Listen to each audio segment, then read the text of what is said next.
चलिए, आज हमारा नया टॉपिक है फंडामेंटल थ्योरम ऑफ अर्थमेटिक। मैंने कल आपको बताया था कि हमारा अभी सेकंड सेशन चालू हो रहा है। सेकंड सेशन हम पहला सेशन खत्म कर चुके हैं, ठीक है, यूक्लिड्स डिवीजन लेमा वाला। अब हमारा सेकंड सेशन आ रहा है फंडामेंटल थ्योरम ऑफ अर्थमेटिक, ठीक है। इसे समझने से पहले हमें दो कंसेप्ट क्लियर करने हमारे पुराने वाले। पहला होता है प्राइम नंबर्स और सेकंड होता है कंपोजिट नंबर्स, ठीक है। हमें ये दोनों हमारे जो पुराने टॉपिक है इसे क्लियर करना है पहले। तो आप सभी समझते हैं जो नंबर्स होते हैं दो टाइप्स के होते हैं प्राइम नंबर और कंपोजिट नंबर। प्राइम नंबर का मतलब सभी को मालूम है, ऐसे नंबर्स जो केवल खुद के टेबल में आए और वन के टेबल में आए। जैसे टू के टेबल में ही आता है, वन के टेबल में आता है। थ्री के टेबल में आता है और वन के टेबल में आता है।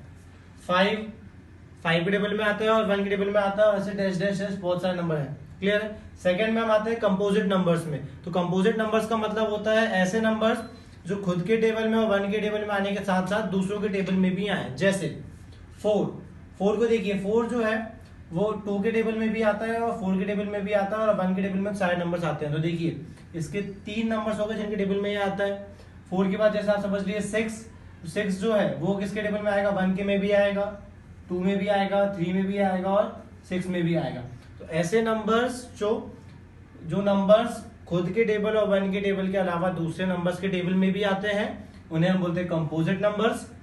और ऐसे नंबर्स जो केवल वन के टेबल और खुद के टेबल में आए उन्हें हम बोलते हैं प्राइम नंबर्स। तो आपका ये वाला सेक्शन होता है खत्म।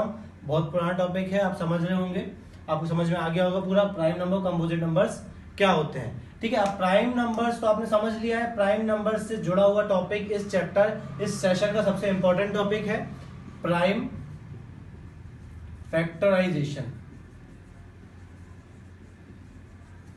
फैक्टराइजेशन शब्द मैं आपको पहले भी पढ़ा चुका हूं, क्लास 9th में आपने पढ़ा हुआ है। फैक्टराइजेशन क्या होता है, किसी भी नंबर को उसके फैक्टर्स में तोड़ने को हम बोलते हैं फैक्टराइजेशन। और जब देखिए फैक्टराइजेशन मतलब आप समझ में आ गया कि फैक्टराइजेशन मतलब होता है किसी पर्टिकुलर नंबर को उसके फैक्टर्स में तोड़ना, वो हो गया फैक्टराइजेशन। और प्राइम उसके आगे लग गया, इसका मतलब किसी नंबर को उसके प्राइम फैक्टर्स में तोड़ना, वो जाएगा उस नंबर का प्राइम फैक्टराइजेशन। भाई जैसे समझ लीजिए कि ये है आपके पास 10, तो 10 को जब आप लिखेंगे तो वो क्या होगा 2 × 5, क्लियर है। ये हो गया इसका प्राइम फैक्टराइजेशन। देखिए जब आपने 10 को तोड़ा तो जो दोनों नंबर है वो क्या थे, प्राइम नंबर्स थे, इसलिए 10 का प्राइम फैक्टराइजेशन क्या हो गया 2 × 5, क्लियर है।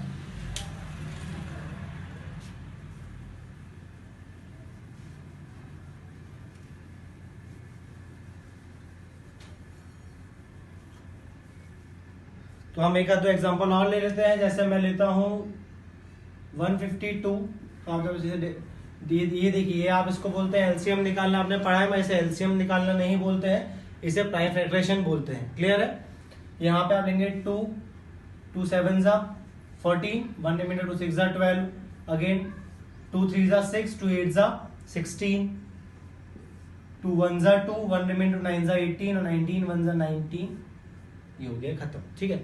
ये जो पूरी प्रोसेस है ये आपकी कहलाती है प्राइम फैक्टराइजेशन। ध्यान से देखिए कि प्राइम फैक्टराइजेशन में देखिए जो लेफ्ट साइड के जितने भी नंबर हैं सारे के सारे प्राइम नंबर्स हैं। 2 एक प्राइम नंबर है और 19 भी प्राइम नंबर है, ठीक है।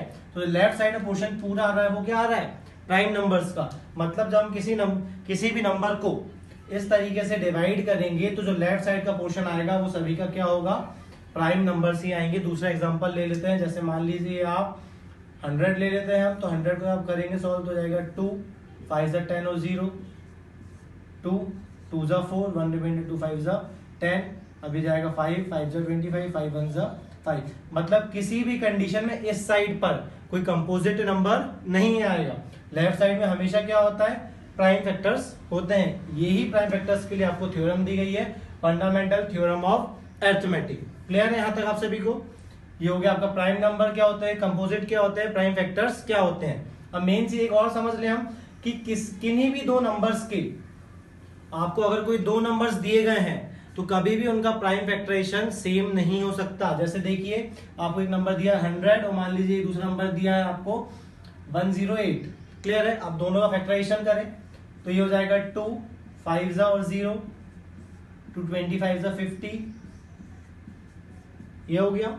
नेक्स्ट इसका करें आप तो 2 5 जा 10, 2 4 जा 8, 2 2 जा 4, 1 रिमाइंडर, 2 7 जा 14, 3 9 जा 27, 3 3 जा 9 और 3 1 जा 3। ध्यान से देखिए, इसका जो प्राइम फैक्टराइजेशन आ रहा है 2 इंटू 2 इंटू 5 इंटू 5, और इसका प्राइम फैक्टराइजेशन है 2 इंटू 2 इंटू 3 इंटू 3 इंटू 3। एक और आपको एग्जांपल दे देता हूं उसके ऊपर। चलिए अपन ले लेते हैं यहाँ पे 102 का, तो क्या होगा 51। अब 51 को आप डिवाइड करिए, क्या होगा 3 से डिवाइड करें हम तो क्या हो जाएगा 3 1 जा 3, 2 रिमाइंडर, 3 7 जा 21, और 17 से डिवाइड किया तो देखिए किन्हीं भी दो नंबर्स का प्राइम फैक्टराइजेशन सेम नहीं हो सकता। हाँ देखिए 100 के प्राइम फैक्टराइजेशन में 2 आ रहा है, क्लियर है, और 10 के प्राइम फैक्टराइजेशन में भी 2 आ रहा है। देखिए मैं सेम का मतलब क्या हो रहा है, सेम का मतलब ये है कि जरूरी नहीं कि इसमें भी 2 और इसमें भी 2 है तो सेम हो गए। 100 का प्राइम फैक्टराइजेशन देखें तो 100 के प्राइम फैक्टराइजेशन में 2 टाइम आ रहा है और 5 भी 2 टाइम आ रहा है, मगर 102 के फैक्टराइजेशन में 2 1 टाइम आ रहा है, 3 1 टाइम आ रहा है और 17 1 टाइम आ रहा है। मतलब किसी भी तरीके से जो नंबर्स होते हैं, इन नंबर्स का रिपीटिशन सेम नंबर में नहीं होता है। जैसे किसी अब 100 के फैक्टराइजेशन में 2 2 बार है, 5 2 बार है, तो अब ऐसा कोई दूसरा नंबर होगा ही नहीं जिसका फैक्टराइजेशन में 2 2 ही बार होगा और 5 भी 2 ही बार होगा।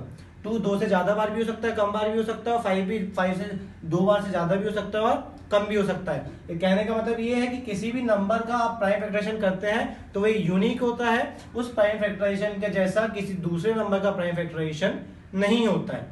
यहां तक आप सभी को क्लियर है? ठीक है, इसे लिखने का तरीका बता देता हूं प्राइम फैक्टराइजेशन को। ये तो हो गया आपका रफ वर्क, इसे लिखते इस तरीके से। अगर आपने 100 का प्राइम फैक्टराइजेशन किया है तो लिखते हैं हम इसे 100 इज इक्वल्स टू, देखिए क्या है 2 इंटू 2 इंटू 5 इंटू 5, क्लियर है? इस तरीके से लिख सकते हैं, या तो आप इसको इस तरीके से भी लिख सकते हो 100 is equals to 2 to the power 2 into 5 to the power 2। ठीक है, ये दोनों तरीके आपको लिखने पड़ेंगे क्योंकि आपके एक्सरसाइज में क्वेश्चन है इस तरीके के, तो आपको ये भी लिखना पड़ेगा, उसके बाद इस तरीके से भी लिखना पड़ेगा। तो आप ध्यान रखिए ये तरीका आपको लिखना है, ये एलसीएम एचसीएफ निकालने के लिए अब आपके काम आएगा आगे। क्लियर है? एक चीज मैं और बता देता हूँ आपको, प्राइम नंबर और कंपोजिट नंबर अगर पहचानने आए तो आप उसको किस तरीके से पहचान सकते हैं बिना डिवाइड किए।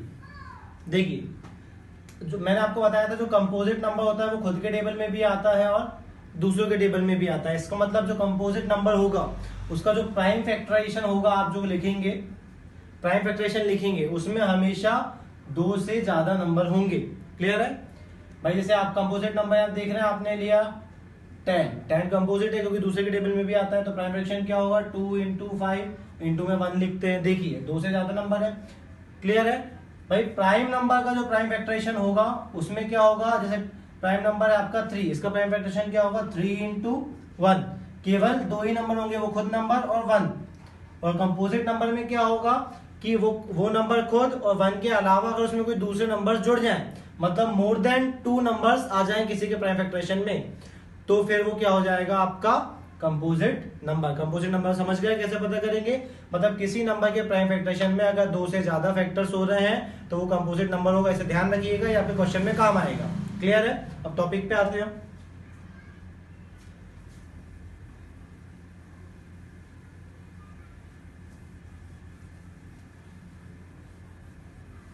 चलिए, fundamental theorem of arithmetic. Clear है? Every composite number can be expressed as a product of primes and this factorisation is unique apart from the order in which the prime factors occur. ये मैंने अभी आपको समझा ही दिया है fundamental theorem क्या होती है। अभी मैंने आपको कंपोजिट नंबर जो समझाया कि हर एक कंपोजिट नंबर को हम इस तरीके से एक्सप्रेस मतलब दर्शा सकते हैं कि प्राइम्स के वो प्रोडक्ट होगा। जैसे 100 है कंपोजिट, मैंने अभी आपको बताया 100 को आपने कैसे बताया 2 इंटू 2 इंटू 5 इंटू 5, मतलब किसी भी कंपोजिट नंबर को हम उसके प्राइम फैक्टर्स के प्रोडक्ट के रूप में शो कर सकते हैं, जिसे हम बोलते हैं फैक्टराइजेशन। और इस फैक्टराइजेशन जो है आपको दिया हुआ ये फैक्टराइजेशन, ये यूनिक होगा, ये किसी का सेम नहीं होगा, मैंने आपको बताया है। क्लियर है? Apart from the order in which the prime factors occur. Order को छोड़ के मतलब जैसे 2 यहाँ पे 2 बार आया, 5 यहाँ पे 2 बार आया है, ठीक है ना। तो अगला जो भी नंबर होगा, जैसे 200 हुआ तो 200 का प्राइम फैक्टराइजेशन क्या होगा आपके पास, 2 into 2 into 2 into 5 into 5। Clear है, मतलब 2 की पावर 3 और 5 की पावर 2। यहां तक क्लियर है। देखिए यहाँ भी 2 2 टाइम्स है, 5 भी 2 टाइम्स है, यहाँ पे 5 2 टाइम्स है, 2 कितने टाइम्स है 3। मतलब इनके जो the order in which the prime factors, अगर प्राइम फैक्टर्स के ऑर्डर्स को छोड़ दिया जाए तो इनका जो ये प्राइम फैक्टराइजेशन होता है वो क्या होता है आपका, यूनिक होता है। मतलब same number same time repeat दूसरे नंबर के लिए नहीं हो सकते। क्लियर है। तो ये आपकी खत्म हुई prime factorization, fundamental theorem of arithmetic. इसे ध्यान रखिएगा, इंपॉर्टेंट थ्योरम ऑब्जेक्टिव के हिसाब से। सेकंड आते हैं अब एचसीएफ एलसीएम। आप लोग पहले से पढ़ रहे हैं कि एचसीएफ एलसीएम क्या होता है, ठीक है ना। एचसीएफ एलसीएम का स्टेटमेंट क्या होता है वो आपको पढ़ना है, क्योंकि ये भी ऑब्जेक्टिवली इंपॉर्टेंट है। एचसीएफ का मतलब होता है the product of the smallest powers of each common prime factor. Prime factor समझ रहे हैं क्या होता है, इन द नंबर्स। मतलब क्या होता है कि जब दो नंबर आपको दिए गए हैं तो दोनों नंबर का जब आप प्राइम फैक्टराइजेशन निकालेंगे तो दोनों के प्राइम फैक्टराइजेशन में जब दोनों आप सामने लिखेंगे उसमें, तो जो नंबर कॉमन होगा दोनों में, दोनों के प्राइम फैक्टराइजेशन में जो भी नंबर कॉमन होगा उस कॉमन नंबर की सबसे छोटी पावर को हम उसके एचसीएफ के रूप में लेंगे। क्लियर है, ठीक है। और एलसीएम का मतलब होता है product of the greatest power of, देखिए दोनों में अंतर है, यहाँ पे कॉमन आ रहा है, यहाँ पे कॉमन नहीं है। Product of the greatest power of each prime factor involve in the numbers. मतलब एलसीएम निकालने के लिए आप दो नंबर्स का प्राइम फैक्टराइजेशन करेंगे। प्राइम फैक्टराइजेशन करने पर दोनों नंबर्स में देखेंगे कि जैसे मान लीजिए ऊपर भी 2 2 टाइम्स आया है, नीचे 2 3 टाइम्स आया है, तो दोनों में से 2 तो दोनों में आया है ना, तो जो भी नंबर दोनों में आ रहा है उसे लिखेंगे एक बार, मगर दोनों में से सबसे ज्यादा पावर जो होगी उसको लिखेंगे, 2 की पावर हो जाएगी 3। क्लियर है आपको। ये हो जाएगा, जैसे 4 का आपने किया, ये हो जाएगा 4 का, और डी किसका होगा 8 का। क्लियर है। तो दोनों का जो एलसीएम होगा, एलसीएम ऑफ 4 एंड 8 वो क्या हो जाएगा, देखिए दोनों में 2 आ रहा है, और आपको बताया है कि the product of the greatest power of each prime factor, her prime factor की बड़ी बड़ी पावर का मल्टीप्लीकेशन। तो दोनों में एक ही पावर प्राइम फैक्टर है, बड़ी पावर क्या है 3, तो ये हो जाएगा 2 की पावर 3 मतलब 8। दोनों का क्या हो जाएगा एलसीएम, लोएस्ट कॉमन मल्टीपल और हाईएस्ट कॉमन फैक्टर। मैं आपको एचसीएफ भी बता देता हूं, फिर हम एक दो क्वेश्चन करके खत्म करते हैं इसे। चलिए एचसीएफ जैसे बता दूं अभी वही, 4 को आप लिख सकते हैं 2 इंटू 2 या 2 का स्क्वायर, और 8 को आप लिख सकते हैं 2 इंटू 2 इंटू 2 या फिर 2 की पावर 3, दोनों के मल्टीप्लाई हम लिख सकते हैं। अब एचसीएफ क्या होता है, ठीक है ना। एचसीएफ क्या होगा, HCF the product of the smallest power of each common prime factor, ठीक है ना। दोनों में जो कॉमन है, देखिए दोनों में 2 क्या है कॉमन है, तो एलसीएम में हमने हर नंबर की बड़ी बड़ी पावर्स ली थी, एचसीएफ में हम हर नंबर की नहीं, कॉमन नंबर्स की छोटी छोटी पावर लेंगे। तो दोनों में कॉमन क्या है 2 है, और 2 की दोनों में छोटी पावर क्या है 2 है, तो इसका एचसीएफ क्या हो जाएगा 4। इन्हीं का एलसीएम हमने देखा था, एलसीएम क्या आया था इनका 8 आया था, ठीक है ना। इन चीजों पर से एक रिलेशन निकल के आता है दो नंबर्स का, वो रिलेशन ये है कि LCM of 2 numbers into HCF of 2 numbers is equals to product of the 2 numbers. मतलब कोई दो नंबर्स का एलसीएम और एचसीएफ को मल्टीप्लाई करेंगे तो वो उन दोनों के नंबर्स के मल्टीप्लीकेशन के बराबर होगा। जैसे देखिए एलसीएम क्या आया था हमारा, 4 और 8 का एलसीएम क्या आया, लिख लेते हैं हम LCM of 4,8 into HCF of 4,8 is equal to दोनों नंबर से 4 इंटू 8, ठीक है ना। 8 4 जा 32, यहां पे एलसीएम इसका क्या आया था 8 और एचसीएफ क्या है 4, तो इसका आंसर भी क्या है 32 इक्वल टू 32।